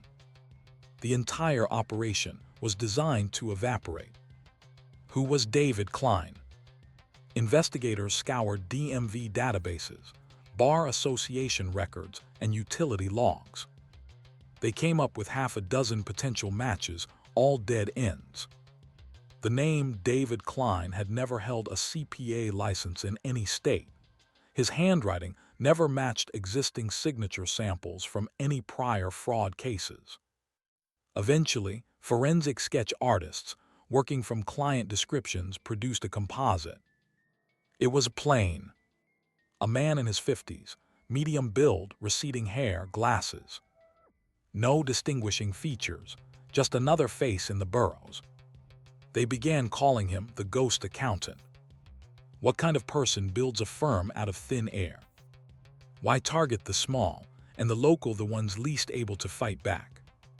And if your accountant smiles, files your taxes, and walks away with the refund, how long until you even notice they're gone? By mid-2008, IRS agents and NY financial crime investigators had pieced together enough of the Rothman and Klein operation to understand the broad mechanics of the fraud. But they were still missing the core question: who exactly was behind it? Dozens of small business owners had been duped. The scale of the scam, nearly $1.3 million in false refunds across 4 years, was unusually sophisticated, especially for a fraud scheme so localized. Yet it had all been executed without any high-tech laundering, major conspirators, or paper trails beyond the altered tax returns themselves. The figure at the center, the elusive David Klein, had no digital footprint, no verified identity, and no motive beyond the methodical siphoning of low-level refunds. But as investigators dug deeper, what they uncovered was far stranger than they expected. It wasn't just one man. Unraveling the firm, new evidence emerged when a local landlord at 139 Baltic Street came forward, offering a copy of an old sublet agreement tucked in his files. The unit had, for a brief period in 2004, been leased under the name Thomas Wexler, using a Connecticut address. The lease had been paid in cash, 3 months at a time, never late. When the lease ended in 2006, Wexler disappeared, no forwarding address, no request for deposit return. Detectives traced the Connecticut address to a UPS drop box. The pattern was repeating itself. When they pulled tax records associated with that name, they found it. A filing for Wexler Financial Services, a small CPA office operating from 1998 to 2001 out of Bridgeport, now defunct. The preparer's signature on those old tax returns. Identical handwriting to David Klein. A one-man syndicate or something else. By 2009, forensic analysts had identified at least 5 aliases used over a 12-year period. David Klein, Thomas Wexler, Eric Rothman, Stanley L. Berg, Marvin Geller. Each was associated with small-time accounting services, never lasting more than 5 years, always targeted at small, cash-based businesses, usually in immigrant or low-income neighborhoods. Each name had a basic website, a VoIP phone line, business cards and rubber stamps, a fabricated partner or assistant, a matching pattern of refund thefts, and each would disappear right before any formal complaints were filed or audits initiated. There were no arrest records, no surveillance photos, no verified name. The man behind the identities didn't just vanish, he floated through the system like smoke.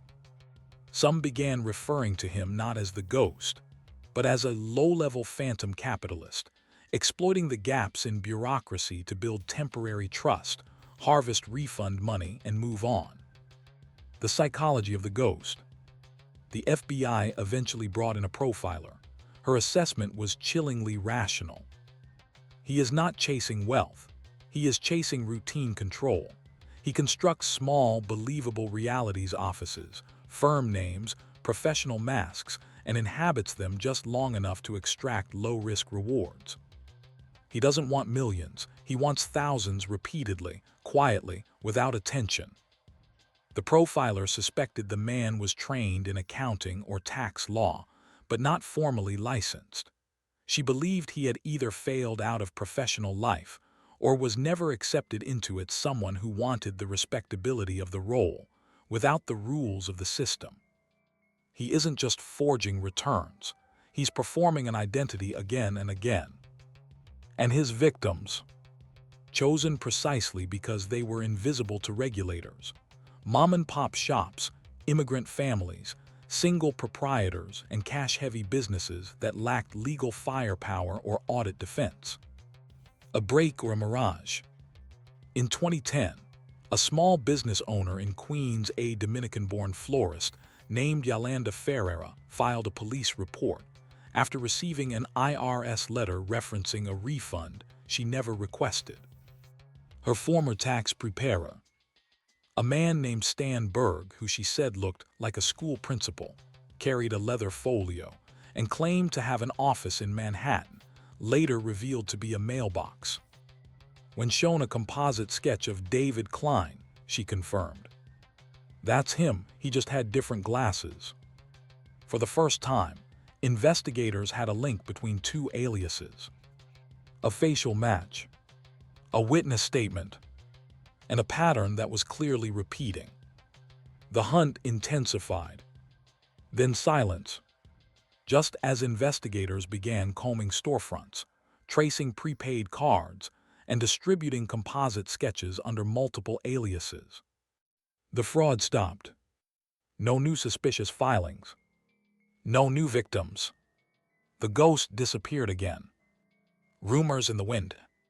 In the years that followed, stories began to circulate among small business owners. A man calling himself Mr. Cohen, offering refund optimization in Jersey City. A soft-spoken CPA in Yonkers who helped restaurants get employee tax credits. A retiree in Philadelphia who allegedly used an old friend in the business for cash-only tax prep. None were confirmed. None could be definitively linked to Rothman and Klein. But the methodology, quiet, confident, personable, low-volume theft, echoed the same script. One investigator summarized it this way: "It's not that he disappears, it's that he becomes whoever the next block needs him to be." What kind of criminal wears professionalism as a disguise? How many more fake firms exist, blending in with real ones, stealing not with threats but with trust? And if a person can erase their identity by changing nothing more than a name, how do you ever know who your accountant really is? For years, David Klein and his aliases remained a ghost, a master of blending into low-level accounting networks, carving out false identities that seemed just real enough to go unquestioned. But in 2014, a single, unexpected tip finally pierced the silence. It didn't come from a federal agent or a sting operation. It came from a librarian in Poughkeepsie, New York. A borrowed identity. The librarian, a meticulous records clerk named Janine Holloway, flagged a suspicious library card renewal request. The applicant had submitted a new address and phone number, but she noticed something odd: the birth date and social security number were associated with a deceased patron, one whose obituary she herself had written up for the local historical society. The name on the application: Edward Rothman. Holloway alerted local authorities, who traced the card's usage to a nearby public computer terminal. Security footage from the library, grainy but usable, showed a man in his 60s, gray hair, wire-rimmed glasses, blazer.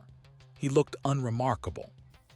But when compared with previous sketches and photos connected to the Rothman and Klein case, the match was almost certain.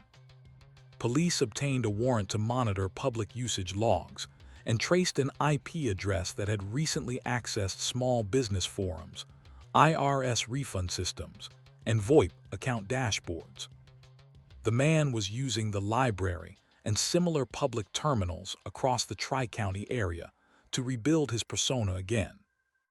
Only this time, someone noticed. The arrest. In February 2015, undercover officers staked out the Poughkeepsie Library for 4 consecutive days. On the 5th morning, the man returned wearing a different pair of glasses, carrying a tote bag, and walking with a slight limp. When officers approached, he didn't run. He didn't speak. He simply handed over his bag. Inside, a portable external hard drive, several folders of printed tax forms, a ledger with handwritten notes under the name E. Rothman. He identified himself as John Altman, a name not previously connected to the case. Under questioning, he offered a quiet and surreal admission. "You're not the first ones to find me, but you're the first ones who didn't believe I was a real accountant." The real identity.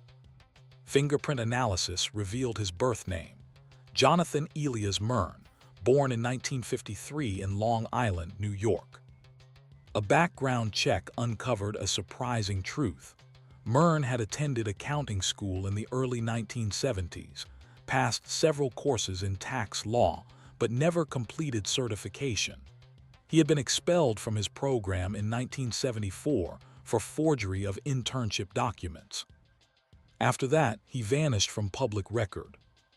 It's believed that sometime between 1976 and 1980, he began using alternate identities, borrowing names from cemeteries, obituaries, and public listings, crafting modest personas that never rose high enough to attract attention. No lavish lifestyle, no expensive cars, no foreign travel. He made just enough. And he kept moving. The trial, a ghost in the courtroom. Jonathan Mern was indicted on multiple counts of wire fraud, identity theft, tax fraud, and impersonation of a federal preparer. But the case was far from straightforward. There were no co-conspirators, no office, no bank accounts beyond temporary prepaid cards. He defended himself, at least initially, with court-appointed counsel. Throughout the trial, Mern maintained that he had never harmed his clients. "I got them refunds. I handled their taxes better than the big firms. I only kept the government's money, not theirs." The prosecution countered that he had stolen from both his clients, who were left with audit penalties and reputational damage, and the IRS, which had issued false refunds. Victims testified tearfully. Some had lost their businesses. One had nearly lost her home. A forensic investigator showed how Mern had built at least 9 separate firm identities over 30 years. In closing arguments, the prosecutor said, "He is a man who turned trust into currency.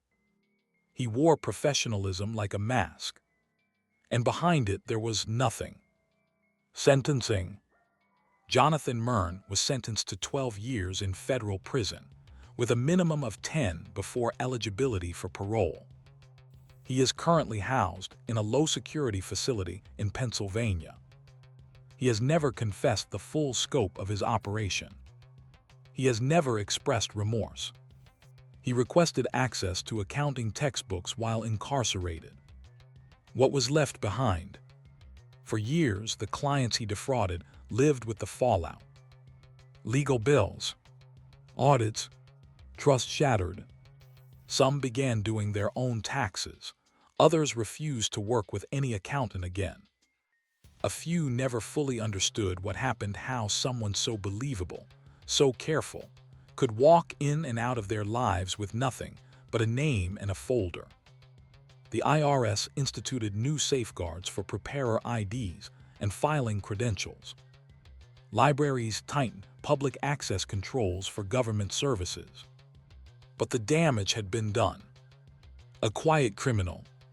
In the end, Jonathan Mern was not a hacker, not a violent man, not a mastermind with vaults of cash. He was, in many ways, a meticulous actor, a man who found safety in bureaucracy, in paperwork, in just barely existing enough to be trusted, but never enough to be examined. A fraudster whose greatest skill was believability. How do you detect a lie that wears a tie, hands you a receipt and says, "See you next quarter"? What if the only weapon needed to destroy trust is a firm handshake and a clipboard? And how many more are still out there, building offices from thin air and erasing themselves just as fast? Story 6. The Bookshop Burglaries of Bath. In the Georgian city of Bath, a place of cobblestones, quiet elegance, and literary tradition, bookshops are more than storefronts. They are institutions. Sanctuaries, tiny cathedrals of musty paper and creaking floorboards. Which is why, in the winter of 1997, the break-in at Dorchester and Wells antiquarian booksellers was initially treated with disbelief. Nothing seemed to have been taken. No broken windows. No signs of forced entry. No alarms triggered. It wasn't until 2 days later, when the owner was sorting invoices, that she noticed it. A first edition of the 39 Steps by John Butchen, dated 1915, was missing from its glass display case. Then another, a 1922 Ulysses the famed Sylvia Beach printing, long out of reach for most collectors.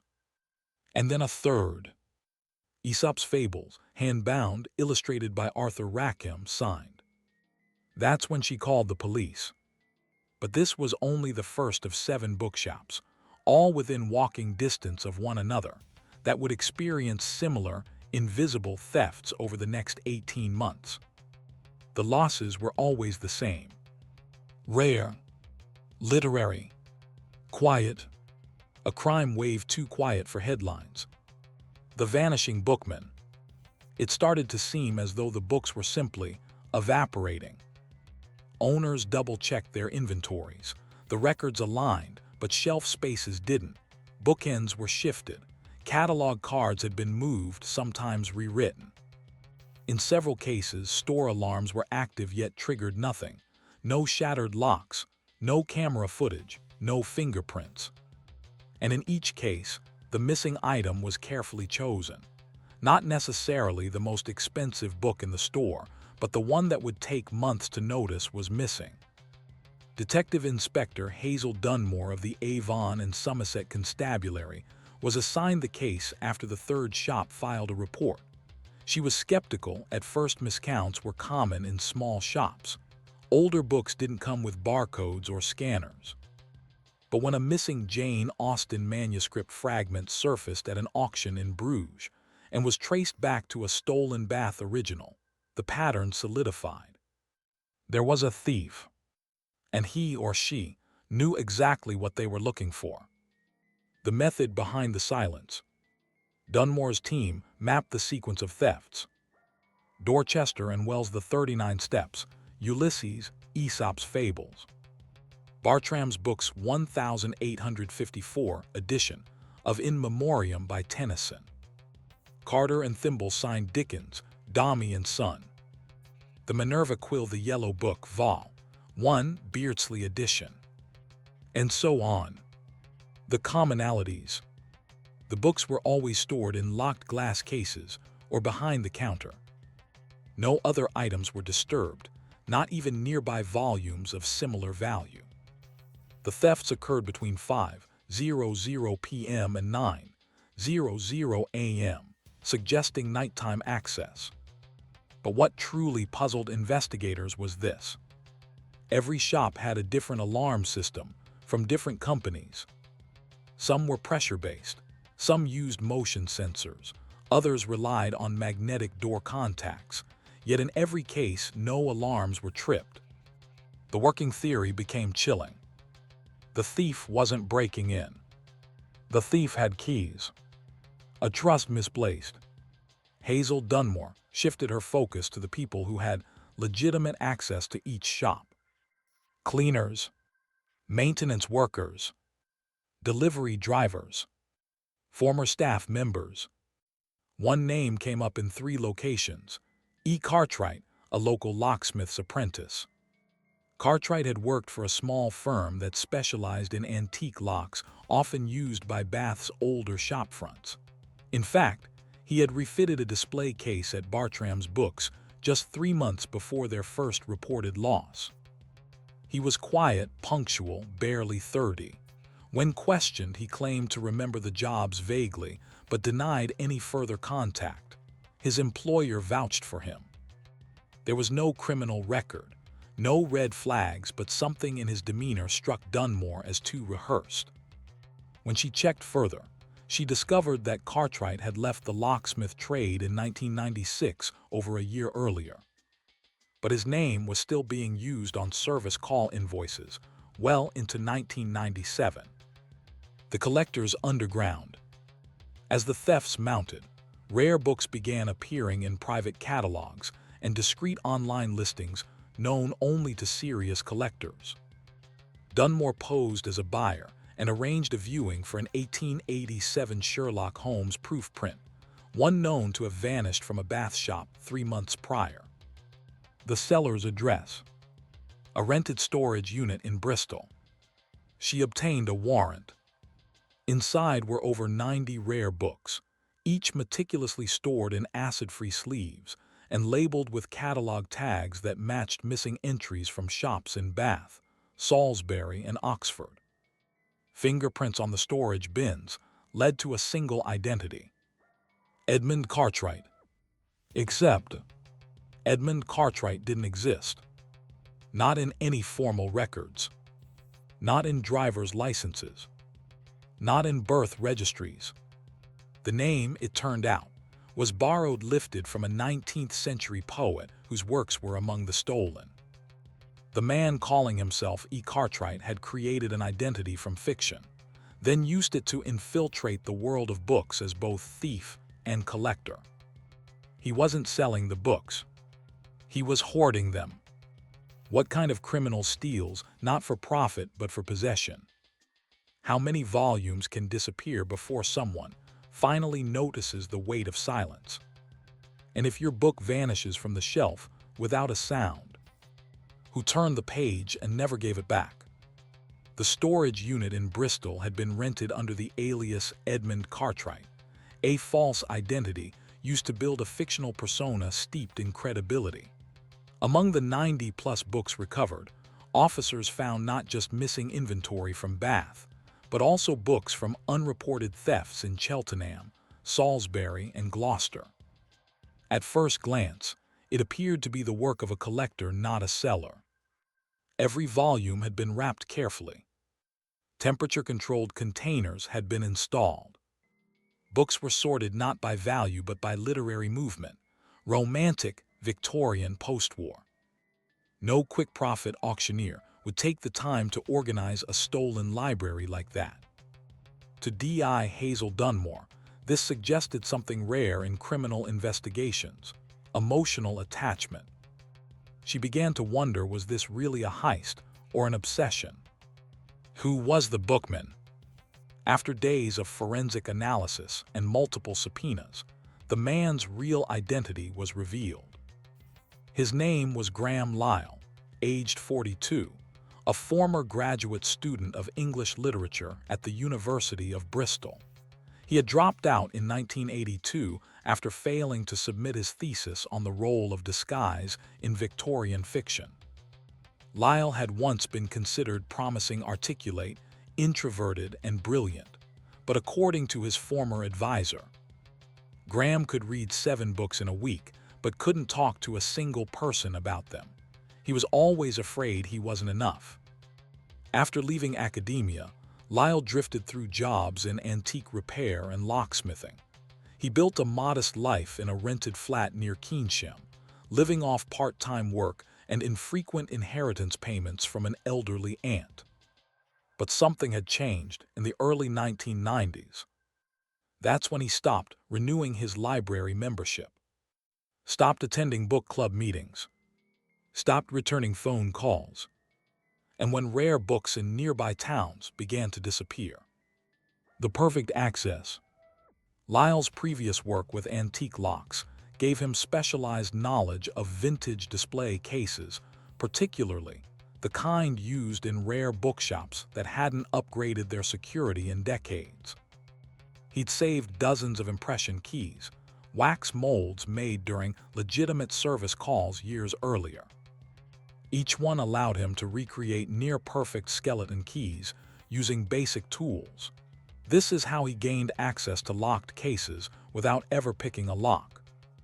And in most cases, he never had to force a door or window. He used delivery uniforms to blend in. At times, he even entered with copied keys when shops were briefly unattended. He stole only a few books at a time. Never more than what the shelves could hide. Never enough to raise alarms at first. inside his flat.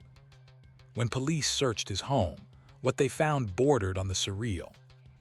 A corkboard of Bath's bookshops, with color-coded pins for store hours, camera locations, and staff rotations. Hand-drawn floor plans based on observation and old property records. Dozens of handwritten catalogs, where Lyle described each stolen book's provenance, condition, and perceived literary importance. A journal titled The Library That Deserved Me, pages of musings about rescuing books from ignorance, dust, and careless owners. One entry read, "They're not thieves, they are caretakers of ignorance. I am not a criminal, I am a reclaimer." He had even invented bookplates under the name E. Cartwright, Private Library, which he gently affixed inside the front covers of his favorite volumes. To him, the thefts were not crimes, but a literary correction. Motive or madness? During interrogation, Lyle admitted to the thefts not with pride, but with a certain weary dignity. He explained that, after being rejected from academic circles, he felt alienated from the world he loved most. "I couldn't be in the conversation, so I decided to collect it for myself." He claimed he only took books that were underappreciated or buried behind glass like corpses. He saw his role as a preservationist, not a thief. But prosecutors didn't buy the romantic framing. This wasn't preservation, it was deception, a calculated campaign to exploit trust, evade detection, and remove property that wasn't his. Still, the public reaction was mixed. When the story broke, several op-eds referred to him as the literary phantom of Bath, a modern-day gentleman thief, more bibliojekyll than Hyde. But for shop owners like Marion Wells of Dorchester and Wells, the damage wasn't poetic, it was personal. "He stole our heritage. He didn't just take books, he took history." Auction houses and the aftermath. Dozens of volumes had already been sold off before Lyle's arrest, mostly to overseas collectors. Some were recoverable. Others were lost into private collections with untraceable sales. One copy of the Yellow Book resurfaced in Tokyo, donated by an anonymous collector to a university library. Another A-signed edition of a portrait of the artist, as a young man, remains missing to this day. In total, police estimated over £800,000 worth of rare books had been taken across 5 counties. The loss wasn't just financial. It was cultural and deeply personal for the small shop owners who lived with those shelves every day. What drives someone to steal for solitude? Can obsession justify trespass, or does it only disguise it? And when literature is your world, what happens when the world won't let you be part of it anymore? Graham Lyle's trial began in the spring of 1999 at the Crown Court in Bristol. There were no grand statements from the defendant, no protests of innocence, no defense rooted in denial. Instead, Lyle sat quietly, occasionally adjusting his glasses, eyes often lowered as a parade of shop owners, curators, and rare book dealers testified to the thefts that had shaken their trust, their livelihoods, and in some cases, their very sense of sanctuary. Among them was Marion Wells, the bookseller who had first reported the missing volumes. Her voice cracked as she described how the theft felt less like a robbery and more like a betrayal by someone who understood too much about the thing she loved. "He knew exactly which books meant the most. He knew what we prized and took it."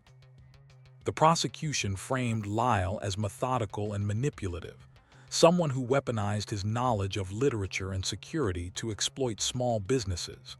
They emphasized the premeditation, the scale, and the emotional damage.